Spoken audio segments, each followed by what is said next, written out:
Hey guys, welcome to my channel. Welcome to another video.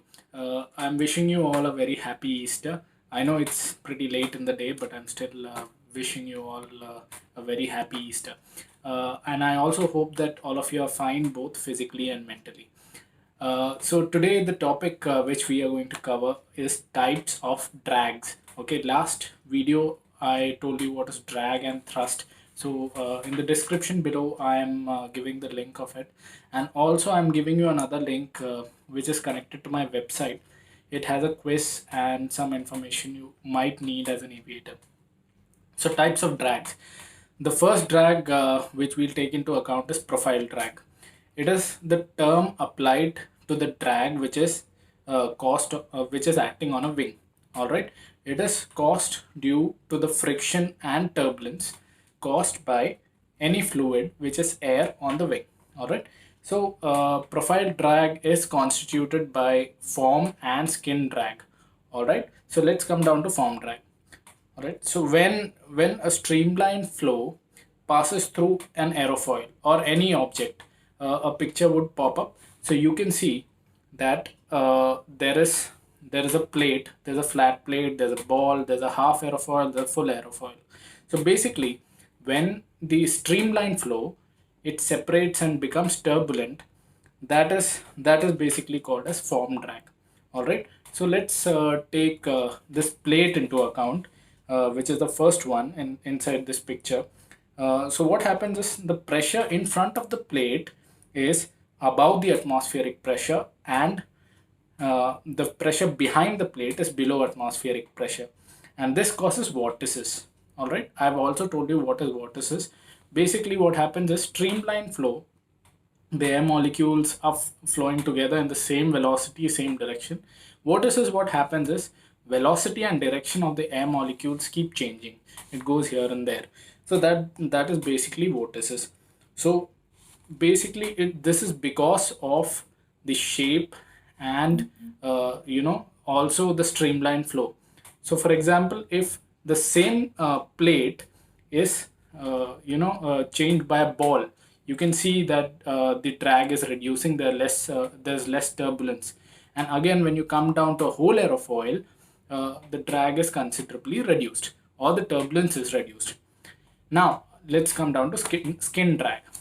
So whenever there's a skin drag is basically when air molecules cling on to the surface of the aerofoil. Now when does this happen?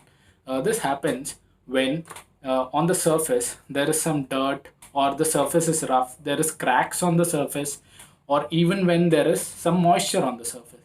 So what happens is the surface should be generally smooth. All right, if it's not smooth, the air molecules which is flowing across the aerofoil or the wing get stuck onto these grooves on the wing, so which causes a reduce in velocity of the airflow. So that is called as skin drag. Now coming on to the next main topic, which is induced drag. So another picture would pop up. So what is basically induced drag? You can see the vector of lift coming up, all right, weight going on down, thrust ahead and drag behind.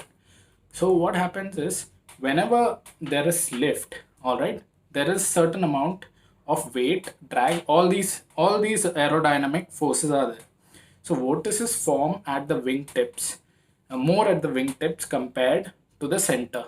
All right. So when you come from the wingtip to the middle and the center, the vortices keep reducing. So what happens is these vortices cause this lift vector to tilt slightly backwards. So it depends on how big the vortices are. The more the vortices, the more the lift vector shifts slightly, it starts tilting, just like you can see in the picture. So what happens is you can see the thrust is ahead. This lift, when it moves back, it acts in the form of a drag. It goes against the thrust, and that is basically induced drag. All right. Now next we will come down to interference drag.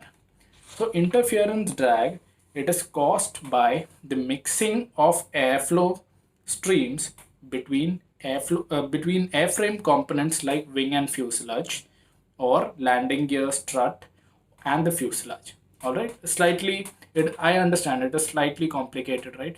Even I felt that in the start. So it is nothing.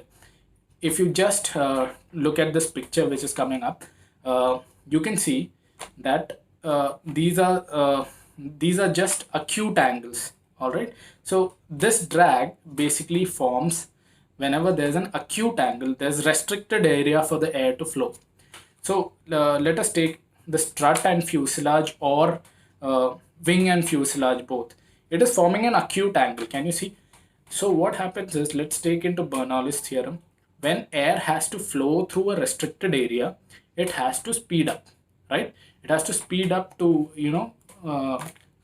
maintain the continuity theorem, or the Bernoulli's theorem, or the Venturi effect as well.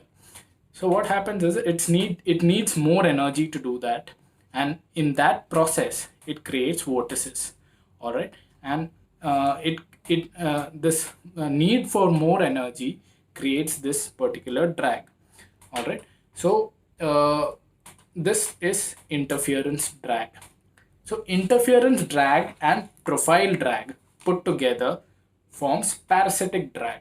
So parasitic drag is another term, and it is usually the drag caused by non-performing parts of an aircraft.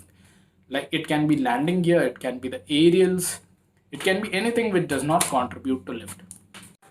I hope you guys understood what I said in this video, and also I hope I added some value. So guys, be safe. Thank you for watching. Thank you for your time. I'll be back again with another video another day. Thank you. Bye bye.